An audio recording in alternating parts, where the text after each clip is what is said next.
satu. Kita dah bincang sebenarnya. Cuma nak hantar je, nak buat. Nak buat. So hari ini kita akan masuk kepada subtopik yang kedua, iaitu kenyaringan dan kelangsingan bunyi.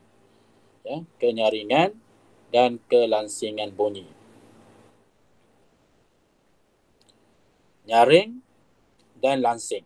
Ada dua perkataan tu. Kena hati-hati ya. Kadang-kadang ada orang kata sama, tapi sebenarnya berbeza. Daripada kata kunci ataupun kata akar dia nyaring. Nyaring, langsing. Nyaring dan langsing. Jadi kita akan tengok macam mana kita nak differentiate, kita nak bezakan istilah nyaring dengan langsing yang berkait dengan bunyi. Kita biasa sebut kataan nyaring lah berbanding dengan kataan langsing. Nyaring, kita kata contoh kita dengar satu muzik lah, orang menyanyi. Kita kata nyaringnya suara dia, nyaringnya kan. Tapi jarang kita kata langsingnya suara dia. Kan? Betul tak? Dari segi perbualan biasalah.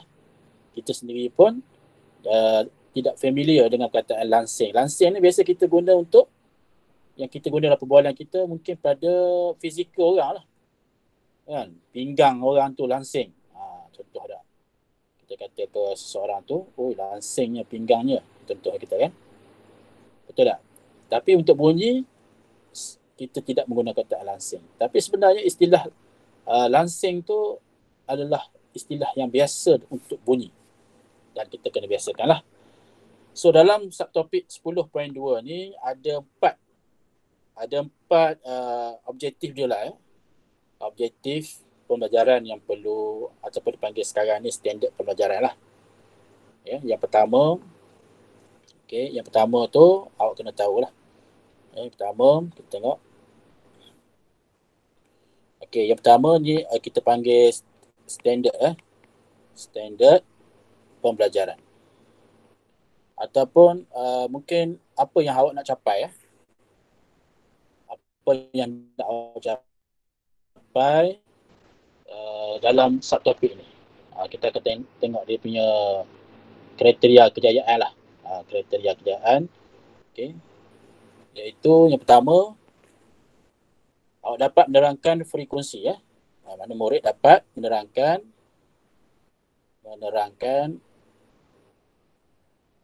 frekuensi. Frekuensi bunyi dan unitnya. Apa unit dia? Serta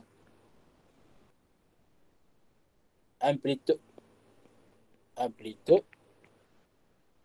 getaran. So ada dua situ. Frekuensi bunyi sama dengan unitnya serta amplitude getaran.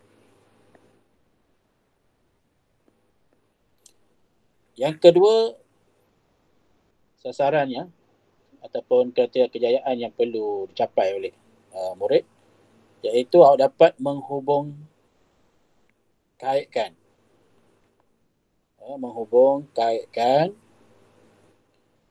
frekuensi dengan kelangsingan. Frekuensi dengan kelangsingan. Maknanya hubungan ni sangat rapat antara frekuensi dengan kelangsingan. Bukannya frekuensi dengan kenyaringan. Dia frekuensi dengan kelangsingan. Yang ketiga, menghubung-kaitkan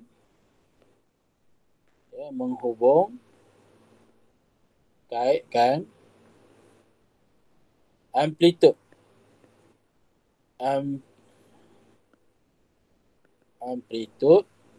dengan kenyaringan.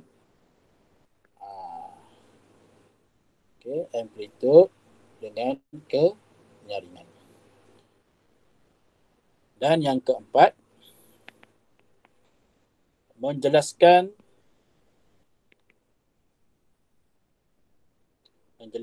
menggunakan contoh. Biasanya last ni memang kita akan tahulah. Ya, kaitkan contoh dengan kehidupan lah. Contoh kekuatan dan kelangsingan.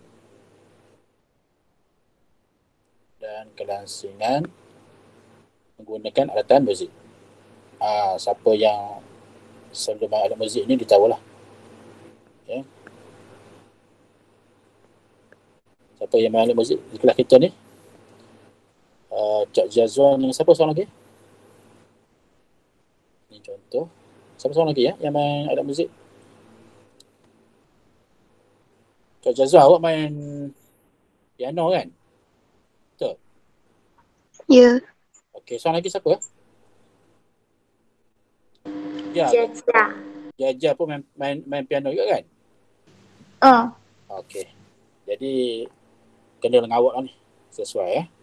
Menjelaskan. Mungkin ada yang lain kalau ada beritahu ya. Main gitar ke, main apa-apalah alat-alat muzik. Secara ada yang belajar secara formal, ada yang secara informal ya. Jadi ada 4 standard pembelajaran ataupun 4 kriteria kejayaan yang perlu awak semua capai ya untuk apa? Subtopik ini ya. Subtopik 10.2. Apa dia topik 10.2? Iaitu kenyaringan dan kelangsingan bunyi. Baik, kita pergi kepada perbincangan ya. Jadi di sini nyatakan telinga kita mampu membezakan bunyi-bunyi yang didengar. Kita dapat bezakan. Kerana apa? Kerana bunyi mempunyai kekuatan dan kelangsingan yang berbeza. Ini kelebihan telinga kita lah. Ya. Jadi kekuatan atau kenyaringan bunyi ini yang dihasilkan ni dia bergantung kepada amplitude. Okey, jadi ini satu kata kunci ya. Kekuatan atau kenyaringan dihasilkan bergantung pada amplitude. Amplitude tu apa? Satu soalan yang kita akan tanya kan. Apa pula amplitude ni? Ya? Nanti kita akan tengok macam mana nak jelaskan maksud amplitude tersebut ya. Kemudian kelangsingan bunyi. Tadi kenyaringan. Ini kelangsingan. Langsing dengan nyaring. Kelangsingan bunyi bergantung pada frekuensi gelombang bunyi yang dihasilkan. Jadi kena hati-hati sikit ni supaya kita tidak tertukar. Boleh buat catatan ya, iaitu kalau nyaring amplitude tulis itu kata kunci sikit ya. Kita supaya tak tertukar. Nyaring amplitude. Betul. Satu lagi langsing. Langsing. Macam mana tulis langsing? Itu dia langsing. Ya, langsing frekuensi. Okey. Langsing frekuensi. Ya. Patutlah tekan pemadam. Okey, langsing frekuensi. Okey. Nyaring amplitude, langsing frekuensi. Okey, mungkin kita masih tak berapa nak faham lagi, tak apa. Kita akan tengok nanti dari segi masa ke masa dia punya nak membezakan antara nyaring dengan langsing tu ya. Okey, kemudian unit bagi frekuensi diukur dalam hertz. Ya, sebutan dia ya. Hertz. Cuba sebut hertz. Keluarkan sikit lidah tu. Hertz. Tapi jangan sampai tersembur ya. Hertz. Hertz. Hertz Z. Simbolnya adalah S besar, Z kecil. Ya. S besar, Z kecil. Sebagai contoh, ini. Bunyi lembu. Bunyi lembu ni dia melenguh. Melenguh. Macam mana bunyi lembu? Melenguh. Siapa boleh buat bunyi? Wan Danish. Boleh tak buat bunyi lembu? Pada. Cuba buat. Bu. Sekali lagi. Kalau lembu tu dia lapar, dia sebut macam mana? Dia lapar. Ada yang sebut lapar. Ada yang sebut itu? Dia sebut macam mana? Ada yang sebut macam mana? Sekali lagi awak sebut dia. Dia bunyi berfrekuensi rendah. Rendah. Mana suara dia garau sikit tak? Garau sikit. Oh. Lah. Suara dalam. Suara dalam tu makna frekuensi dia rendah. Tapi kalau bunyi tikus macam mana? Tikus ni dia mendecik. Ni saya pun tak pandai agak ni. Boleh tahu bahasa Melayu tak? Bunyi tikus mendecik. Kalau bunyi lembu melenguh. Kalau mendecik, bunyi dia berfungsi tinggi. Macam mana bunyi tikus? Biasa dengar tak bunyi tikus? Umur siapa banyak tikus? Biasa dengar tak bunyi tikus ni, Sam Zinam? Tak biasa. Tak biasa. Tapi agak-agaknya bunyi tikus ni macam mana? Mendecik ni. Macam bunyi burung. Cuba buat. Tak reti. Tak reti? Takkan tak ada. Okey, siapa lagi? Ada Wiyah. Tahu tak bunyi tikus macam mana? Mendecik. Siapa pandai ni dia boleh makan lebih. Boleh Sarifah? Sarifah betul ada Wiyah?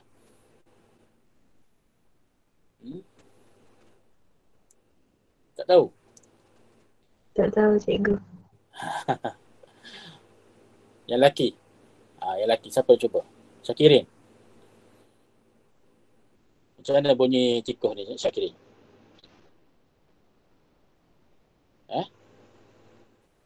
Dia bunyi macam burung cikgu. Yelah, cuba buat Is. Cuba buat macam mana bunyi tu. Saya nak dengar juga. Betul ke tidak bunyi tu? Cuba buat. Malu. Allah. Malu tak tempat. Ini malu tak tempat nama dia. Ni Is Daniel. Daniel Hakim. Takkan tak rasa bunyi tikus mendecik ni. Tapi kita dapat beza dah. Sebab apa? Kalau kita tahu bunyi tu bunyi apa, senang. Kan? Jangan kita kata, kita dengar bunyi, padahal bunyi tikus kita kata bunyi biawak. Contoh tak? Sebab kita tak biasa. Kan? Ataupun kita buat, ini bunyi burung ni, padahal bunyi tikus. Kan?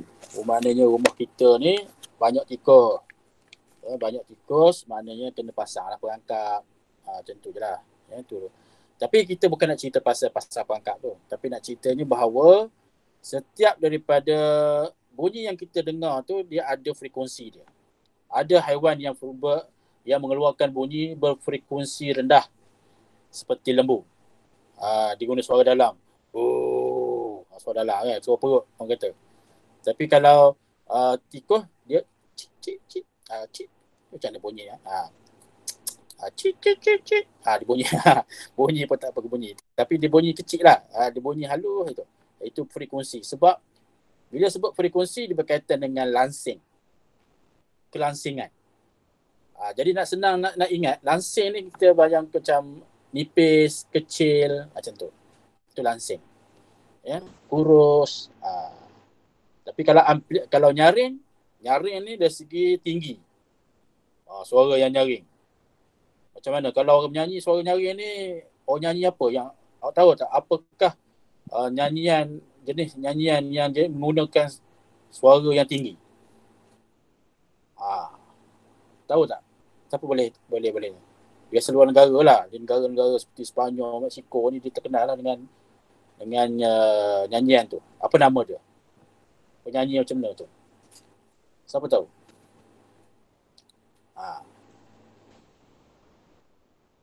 Ada tak yang boleh tahu? Ada? Cik Jazwan? Tahu tak?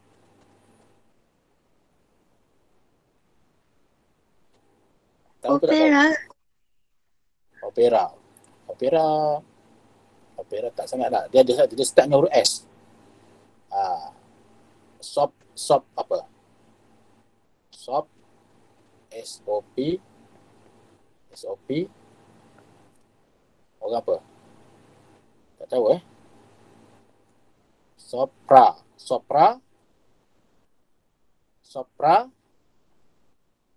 sambung lah. Sopra Soprano. no. Soprano. Aku tak pernah dengar orang soprano nyanyi. Tahu tak soprano? Nyanyi mulut ukut luar. Siapa boleh buat? Nyanyi siapa? Lagu negaraku nyanyi soprano. Boleh tak? Lagu negaraku tapi buat suara soprano. Nanti awak buat sendiri buat kat rumah. Tapi jangan di-viralkan lah. Nanti jadi isu pula. Kalau lagu lain tak apa. Lagu negaraku jangan. Contohlah soprano ni maknanya dia menggunakan ketinggian suara. Jadi itu nyaring kita panggil. Nyaring. Okay, kalau suara halus itu frekuensi Jadi kalau kita tengok alat muzik seperti piano ni ini Cok Jazwan dengan Jajakam ni dia biasalah main piano ni kita yang tak ada piano ni boleh download je. Boleh download dalam kita punya handphone lah, smartphone ataupun kita punya gadget. Pergi je ke App Store ke Play Store tu, type je piano mainlah game situ. Game kalau game dia macam permainan lah boleh lah untuk main bunyi dengan piano Okey. Soalan di sini kita tengok ditanya sini. Apakah kesan amplitude dan frekuensi masing-masing terhadap kenyaringan dan kelansingan bunyi? Jadi untuk mengkaji kesan amplitude dan frekuensi ni sama ada kepada kenyaringan atau kelansingan, sepatutnya kena buat aktiviti di bawah. Aktiviti 10.2 ni. Kita akan bincangkan juga. Dan juga kita akan lihat buku SPS Science Process Skill. Sila buka muka surat 137 dan 138 dia bersesuaian lah dengan aktiviti ni. Jadi kita tengok aktiviti 10.2, tujuan dia untuk mengkaji kesan amplitude ke atas kenyaringan. Disebut dah. Amplitude, nyaring, kenyaringan. Ada satu lagi, kesan frekuensi ke atas kelansingan. Frekuensi, lansing. Kelansingan. Jadi kita perlukan radas ni. Iaitu OSK, iaitu osiloskop sinar katod. Ini dia. Penjana isyarat audio. Ini dia. Penjana isyarat audio. Pembesar suara, speaker. Dan wayar penyambung lah. Ini wayar penyambung. Wayar penyambung. Jadi kita kena pasang kalau ada makmal kita boleh buat lah Tapi alat ni agak terhad lah agak terhad dan kadang-kadang tak berapa elok. Itu masalah dia Yang tu yang jadi merencat kita nak buat benda ni. Sebab OSK di makmal hanya ada satu saja. Kemudian wayar penyambung dia tu kadang-kadang tak jadi. Baik. Jadi tak apalah, dari segi arahan sebenarnya kita boleh skip dulu. Cuma nak beritahu, radas ni boleh digunakan untuk kita mengkaji kesan amplitude ke atas kenyaringan dan frekuensi ke atas kelansingan. Tapi kita boleh guess lah, kita boleh agak. Tapi nak agak tu memang susah lah kalau kita tak belajar. Tak belajar. Tak apa. Jadi saya akan terangkan dia punya apa yang sebenarnya muncul pada OSK tu. Pada OSK ni, ini OSK. Okey, tengok ni Dia sebenarnya SK ni dia ada satu dot. Ya, satu dot. Okey, lupa nak tekan. Dia ada satu dot. Titik lah. Okey, titik. Okey, itu kalau kita on-kan lah. Kita on-kan penjana audio tu ataupun penjana isyarat audio tu, dia akan menghasilkan bunyi. Kalau semakin kita pulas dia punya volume tu, dia akan menghasilkan gelombang. Ya, dia akan menghasilkan gelombang. Jadi gelombang tu boleh jadi dia macam ni. Ya, dia gelombang. Okey. Macam tu ya. Itu dikatakan gelombang. Barulah gelombang kan. Macam ombak lah gelombang. Kan. Okey, saya ya. Kecilkan sikit dia punya dia. Okey. Jadi gelombang ni dia kira daripada mana? Punya asal je patutnya macam tu. Ya. Maknanya garis lurus. Ibarat macam kalau kita belajar graf tu, dia paksi X lah. Ya. Kemudian kita pusing. Katakan volume 1. Volume 1. Kita pusing penjana audio tu. Macam kita punya radio lah. Radio kita volume tu. Dia punya kekuatan suara tu. Jadi gelombang tu naik. Ya, gelombang tu naik. Naik, turun. Daripada titik asal dia. Ataupun asalan dia. Ya. Jadi yang naik ni, kita tengok. Dia bergantung pada kekuatan volume tu lah. Ya. Daripada sini, kalau saya gunakan warna hitam. Okay. Katakan daripada sini, dia naik ke sini, itu dipanggil amplitude. Ya. Boleh ya? Dia dipanggil sebagai amplitude. Ibarat kalau kita kata daripada dasar bumi ke gunung. Kalau kita kata ni gunung, bukit. Ni bukit. Daripada dasar ke puncak bukit ataupun gunung. Ini kita panggil dia sebagai amplitude. Ya, amplitude. Amplitude. Berapa besar tu? Besar sangat Amplitude. Nanti saya lukis mula lah bagi jelas sikit. Maknanya daripada dasar ke puncak. Kalau ke bawah pun sama. Ya, daripada katakan ini di ke bawah. Ini. Yang ni pun dipanggil sebagai amplitude. Ya, amplitude. Okey, amplitude. Daripada sini ke sini. Ya, daripada kalau kita kata kalau ke atas bukit lah, kalau ke bawah tu dalam tanah lah. Itu dipanggil amplitude. Jadi amplitude ni dia berkaitan dengan kenyaringan. Tinggi tak tinggi suara tu. Katakan saya tekan volume ataupun pulas volume tu kepada 2. Tadi 1. Sekarang ni 2. Jadi dia naik. Dia naik tinggi. Katakan dia naik. Dia lagi tinggi kan? Dia naik Jadi maksudnya dia semakin tinggi. Gelombang dia tu semakin tinggi. Semakin kuat saya pusing volume tu, katakan sampai nombor 5, katakan maksimum 5. Semakin tinggilah gelombang dia. Ya. Semakin tinggilah amplitude dia. Ya, semakin tinggi amplitude. Okey, itu maksudnya amplitude dikaitkan dengan kenyaringan, kekuatan. Ya, kekuatan bunyi tu. Boleh Boleh kan ni? Kemudian kalau misalnya frekuensi dengan kelangsingan. Macam mana pula? Ini kena guna gambar lain. Kita padam dulu. Kita padam ya.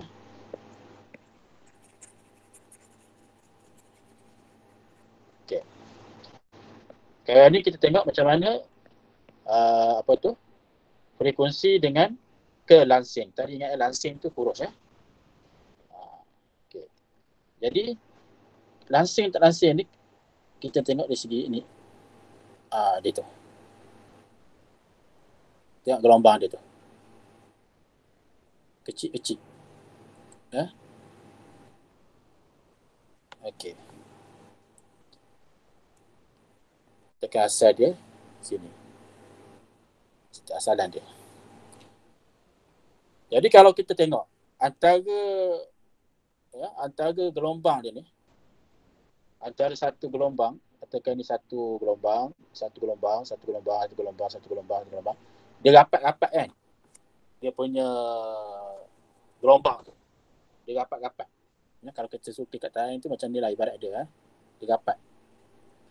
Jadi semakin langsing, ataupun kita kata semakin bertambah frekuensi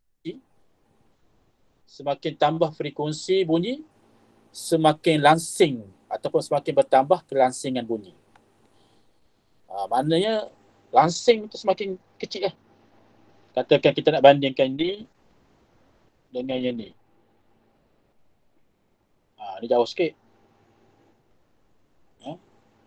Katakan kalau satu lagi rapat. Rapat. So katakan ni 1, 2. Antara yang ni, yang atas dengan bawah, mana yang lebih langsing? Boleh jawab? Yang atas ke yang bawah? Yang ni ke, yang atas ni ataupun yang ni, yang lebih langsing? Siapa boleh jawab? Siapa tu? Faris, okey Faris. Yang mana Faris? Yang atas ke yang bawah? Bawah. Yang bawah. Sebab apa dia lebih kelangsingan dia? Kita tengok pada apa? Rapat dia punya tu. Antara apa? Dia punya gelombang dia tu Dia punya gelombang dia tu lebih rapat berbanding yang di atas. Contoh. Rapatnya gelombang tu bermaksud frekuensi dia. Sebab itu kita nak kaitkan antara frekuensi dengan langsing. Langsing. Okey. Boleh. Tu cerita dia. Alat tu. Tapi kalau dia dak gitu je, itu tak ada bunyi apa-apa. Dia tu macam orang meninggal lah. Macam orang dah meninggal kan. Kita tengok cerita-cerita drama ke movie ke kan. Orang tu terlantar atas hospital. Atas kata dia hospital. Kemudian ada tunjukkan dia punya OSK. Masa dia masih menyawa, dia sebab ada degupan jantung. Betul tak? Degupan jantung dia masih ada. Dup. Gitu kan. Dup.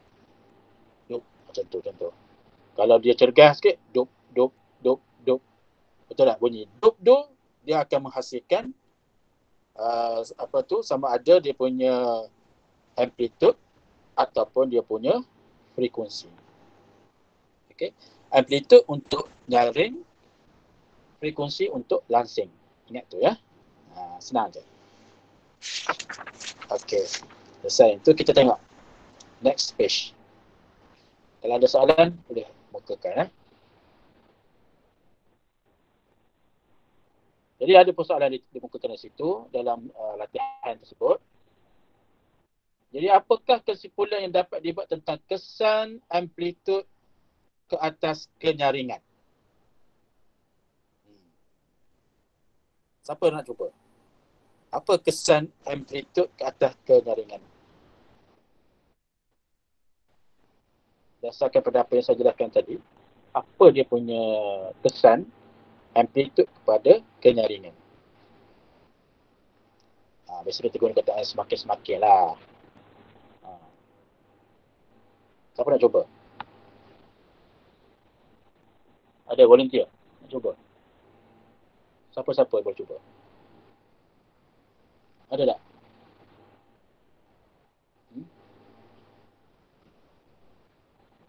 Kelas? Ada tak yang nak cuba?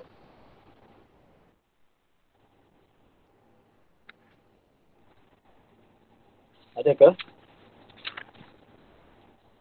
Semakin apa? Yang A dulu. Ada tak?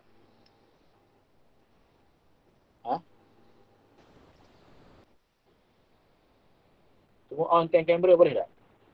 On-cam kamera. Semua murid on-cam kamera. Siapa tak on kamera, dia tak hadir. Sebab saya tak nampak ni. Sebab saya tanya soalan tak ada jawab ni. Soalan A ni. 1A.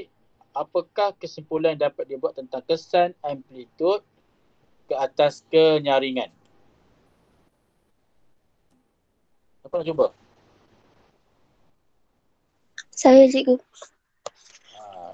Okey, Jazwan. Teruskan. Amplitude gelombang semakin meningkat, bunyi yang semakin nyaring dihasilkan. Kalau kita guna kata semakin boleh tak? Cuba guna kata semakin. Jazwan. Semakin bertambah. Cuba ulang. Semakin bertambah.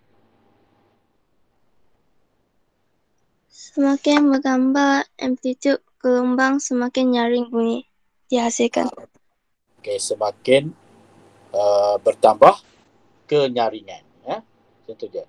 Semakin bertambah amplitude ataupun amplitude bunyi, semakin bertambah kenyaringan bunyi. Macam tu. Okey, bagus. Kurang-kurangnya awak ada bagi idea. Idea. Tapi tak kisah, ayat macam tu pun boleh. Cuma kalau kita guna perkataan semakin-semakin tu, dia lebih proper lah. Lebih proper. Lebih proper maksudnya lebih sesuai. Sesuai. Okey, yang B. Macam mana pula dengan frekuensi? Siapa nak cuba? Tadi Cik Jazwan dah cuba. Online macam mana? Ya, online. Siapa cuba dapat markah. Ya, pemlibatan dalam kelas. Semasa kelas berlangsung, awak aktif. Jadi, ada markah dia. Ya. Okay, siapa nak cuba? Semakin-semakin juga ni. Salah cuba tak apa. Jangan takut buat salah. Kan? Dah pesan dah banyak kali. Jadi macam mana ni?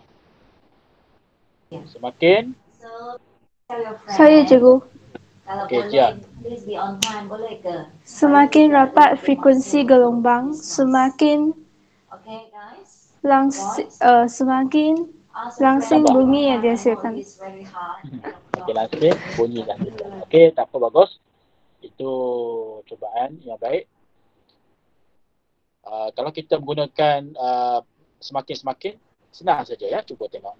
Iaitu semakin bertambah frekuensi bunyi ataupun semakin bertambah frekuensi, semakin bertambah kelangsingan bunyi.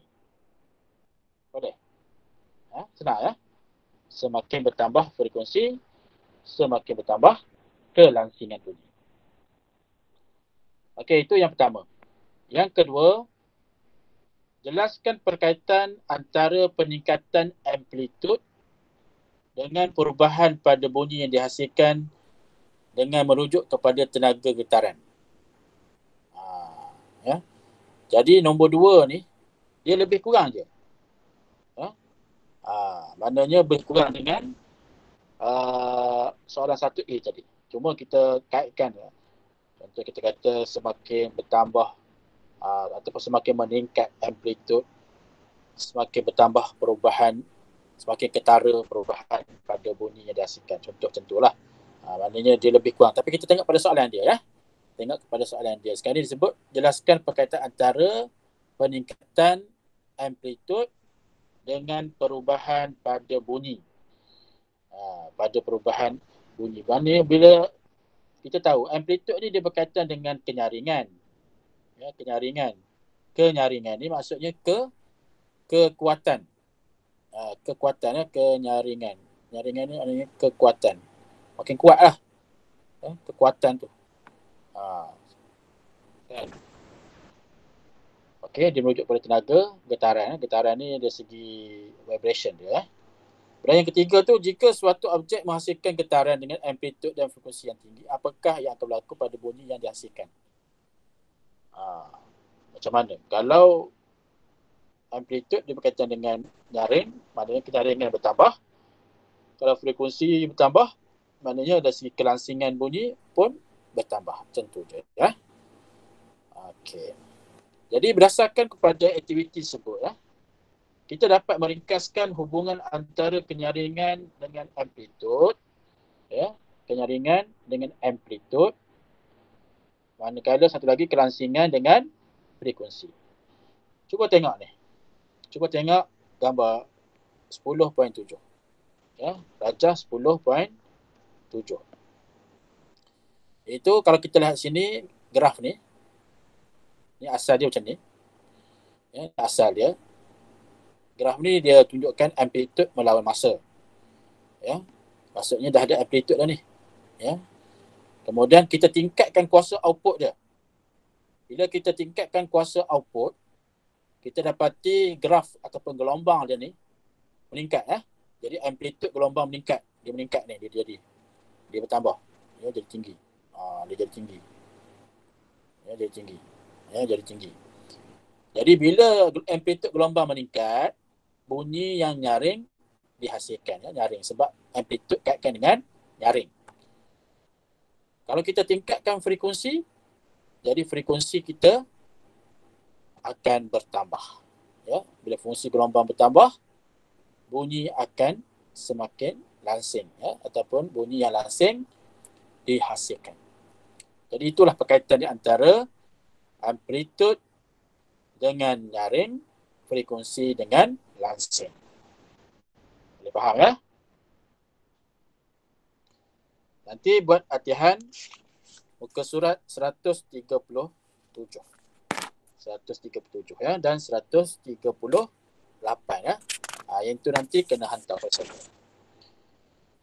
Okey, itu kerja. Kemudian kita pergi kepada aktiviti 10.3. Aktiviti 3 ni dia lebih kepada mencari maklumat tentang kekuatan dan kelangsingan alat-alat muzik. Ya. Jadi aktiviti ini sepatutnya dijalankan secara berkumpulan lah. Kalau kita bersemuka, kalau tak bersemuka ni terpaksa kita buat secara individu lah, ya. Iaitu kumpulkan maklumat bagi alat-alat muzik berikut: piano, recorder, gitar, gendang. Ya. Kemudian maklumat yang perlu dikumpulkan apa dia? Rakaman audio. Ya. Macam mana bunyi piano? Tak perlu lama-lama lah, dalam 30 second. Awak cari bunyi piano tu macam mana, kemudian rekod. Ya? Rekod. Itu rakaman. Recorder bunyi macam mana. Kemudian gitar, bunyi macam mana gitar. Gendang, bunyi gendang tu macam mana. Rekodkan dia. Ya. Kemudian yang kedua, bentuk gelombang setiap bunyi dihasilkan oleh alat berkenaan. Yang ni kita kena guna kemahiran fikir. Kemahiran berfikir, ya. Maknanya awak kena lukis macam ni gelombang dia. Ya. Kena ada amplitud, kemudian ada dia punya frekuensi dia. Okey. Frekuensi. Okey, tadi saya tak jelaskan kenaan dengan frekuensi. Okey, frekuensi ni jarak antara dua frekuensi. Ini kalau amplitud daripada bawah ke atas ataupun daripada atas ke bawah. Ini yang dipanggil amplitud, ya. Kalau kita boleh, saya warnakan sikit lah, ya. Saya warnakan. Apa besarnya? Cuba ada sikit. Okey. Okey, yang ni. Yang ni adalah amplitud. Okey. Ini amplitud. Ini semua adalah amplitud. Artinya amplitud tu daripada mana? Daripada ni, dia punya asal dia, paksi bawah atau paksi X ke sini, ke puncak dia ataupun ke bawah. Itulah amplitud. Ya, semakin bertambah amplitud, semakin nyaring bunyi, kekuatan bunyi tu, ya. Itu. Maknanya mungkin dia akan bertambah lagi lah amplitud.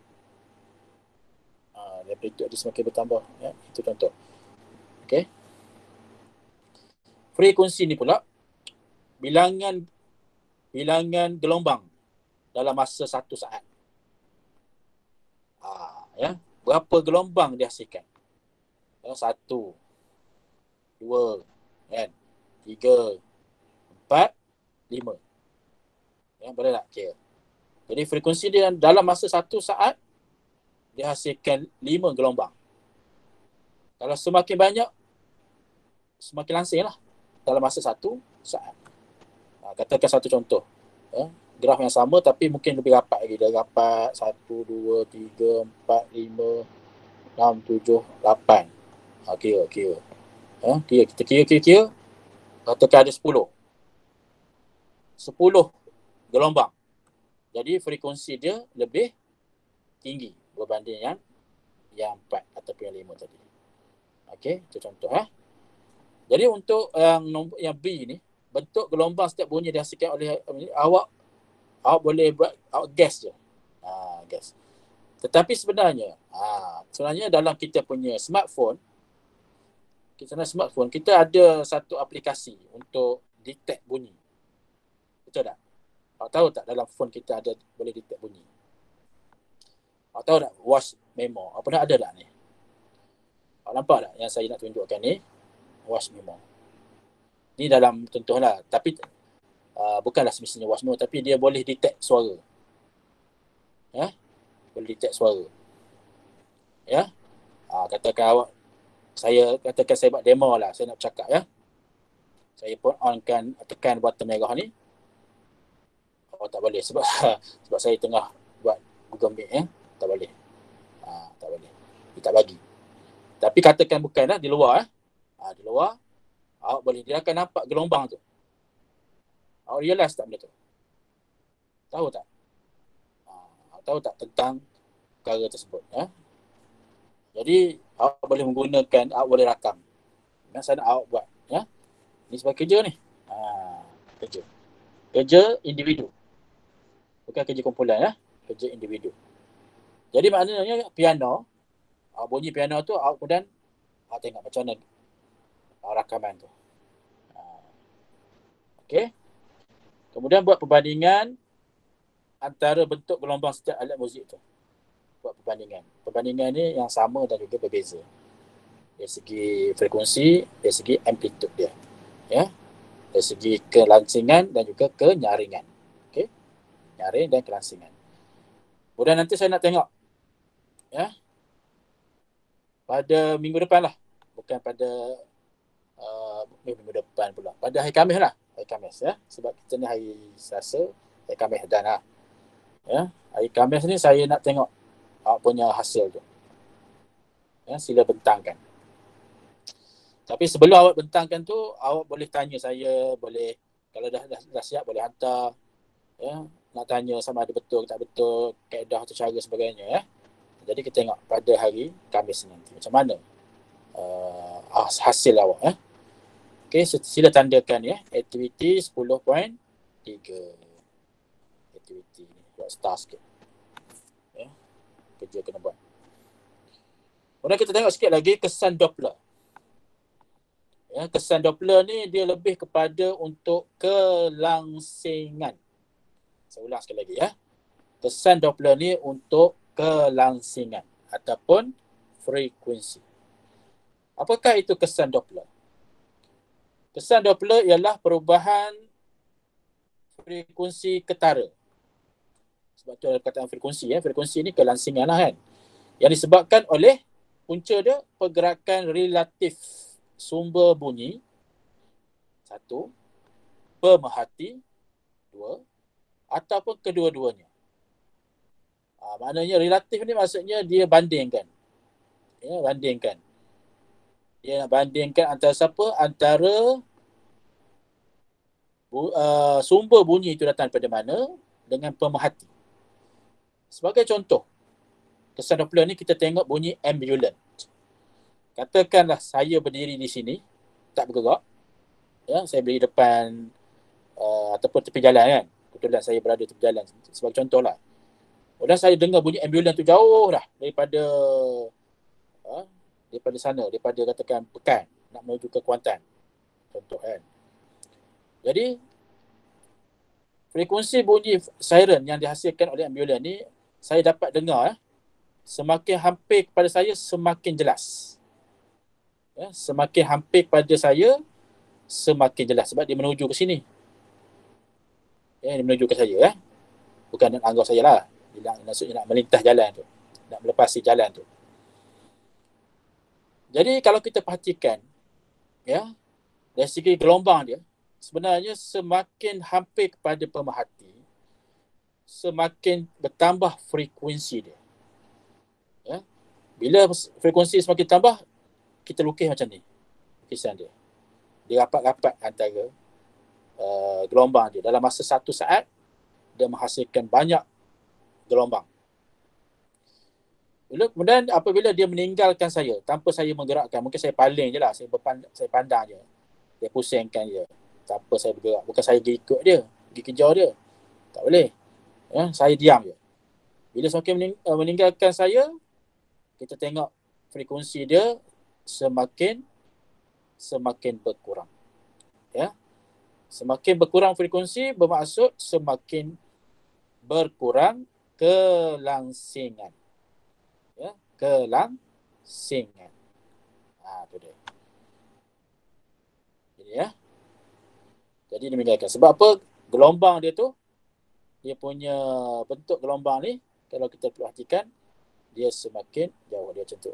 Dia macam tu lah lebih kurang kalau kita lukiskan. Kalau ini tadi dia rapat. Dia rapat. Okey saya harap awak faham lah berkenaan dengan bagaimana kesan Doppler.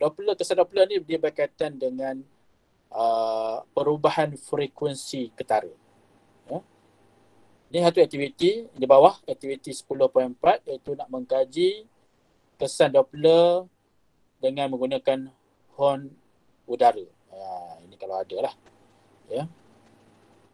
Tapi kita tak ada ni, tak apalah. Kita tak buat lah. Kalau ada, kita boleh buat. Tapi sebenarnya aktiviti menggunakan horn udara ni untuk mengkaji kesan Doppler. Apa yang kita buat, kita kalau ikutkanlah, anda diminta untuk berdiri di tengah-tengah tapak perhimpunan. Kemudian minta rakan anda untuk bunyikan horn udara sambil berlari melepasi anda.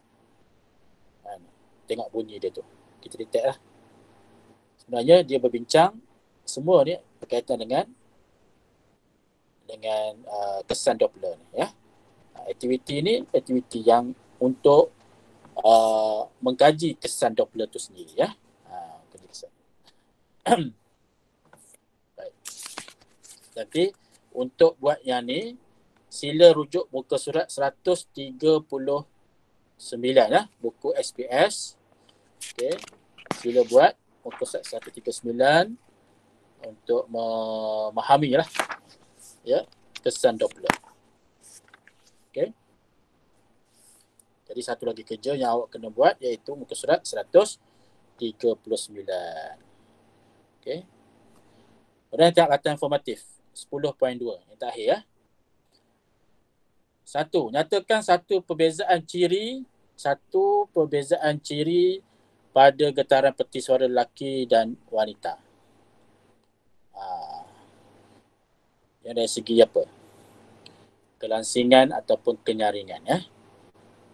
Satu ciri pada getaran peti suara lelaki dan wanita. Jadi kalau peti suara lelaki ni dia lebih nyaring ke lebih langsing? Kalau lelaki, suara dia garau sikit kan, lelaki kan, berbanding dengan perempuan halus sikit kan. Jadi kalau garau ataupun kasar sikit suara tu, dia lebih kepada apa? Kelangsingan ke kenyaringan?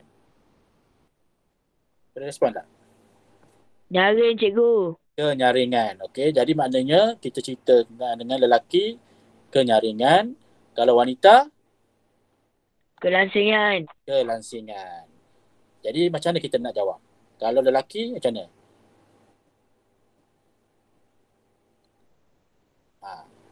Peti suara lelaki mempunyai bunyi apa? Boleh buat ayat. Cepat, nak ambil masa ni. Tadi awak kata dah, kenyaringan untuk lelaki, tapi macam mana kenyaringan dia? Bagaimana dengan perempuan, dengan wanita? Kelangsingan dia tu. Ni awak kena jelaskan ciri dia. Adakah ciri dia bertambah ke ataupun tinggi ke? Kalau contoh kita kata apa? Getaran peti suara lelaki mempunyai kenyaringan yang tinggi. Berbanding dengan wanita lah. Kan? Tapi kalau wanita, kelangsingan yang tinggi berbanding dengan lelaki. Ya, macam menjerit lah ya. Macam langsing ni dia macam menjerit. Menjerit. Kita menjerit tu dia jadi suara tu nyaring. Bagi perempuan tu lebih tinggi ya. 2. Jika seorang pemuzik memainkan not yang lembut, apakah ciri yang ditukarkan? Tandakan right. Pada jawapan yang betul. A atau B? Kenyaringan atau kelangsingan? Kalau not yang lembut dia jadi apa? Kelangsingan. Kalau lembut dia jadi kenyaringan lah. Lembut. Suara lembut. Macam saya sekarang ni kan suara saya lembut kan. Lembut. Ya, itu makna kenyaringan. Ya. Not yang lembut. Kalau tinggi sikit, saya tinggikan suara. Angkat suara. Ya. Jadi not yang lembut merujuk kepada kenyaringan. 3. Rajah satu tunjukkan beberapa gelombang bunyi dihasilkan dalam masa 1 saat. Gelombang manakah yang mempunyai frekuensi yang paling rendah? Okey, mana yang paling rendah? Last. Siapa nak cuba? Jadi gelombang mana yang masih frekuensi yang paling rendah? A, B, C, D, E? Sebab apa? Kita tengok dia punya panjang gelombang dia tu. Dia punya dalam masa 1 saat dia hanya menghasilkan 1, 2, 3, 4, 5, 6, 7, 8 saja. 8 ya. Berbanding yang lain tu mungkin lebih banyak. Jadi itulah perbincangan kita untuk hari ini. Ya. 10.2 ya. 10.2. Saya rasa itu sajalah untuk kelas kita pada hari ini. Sekiranya tak ada apa-apa pertanyaan, kita tangguhkan dululah kelas kita. Dan insyaAllah kita jumpa pada hari Khamis ya. Pada hari Khamis. Sekian itu saja, kita tangguh membaca tasbih kafarah dan suratul Asr. Subhanakallah wa bihamdika asyhadu an la ilaha illa anta astaghfiruka wa atubu ilaik. Wal 'asr innal insana lafi khusr illa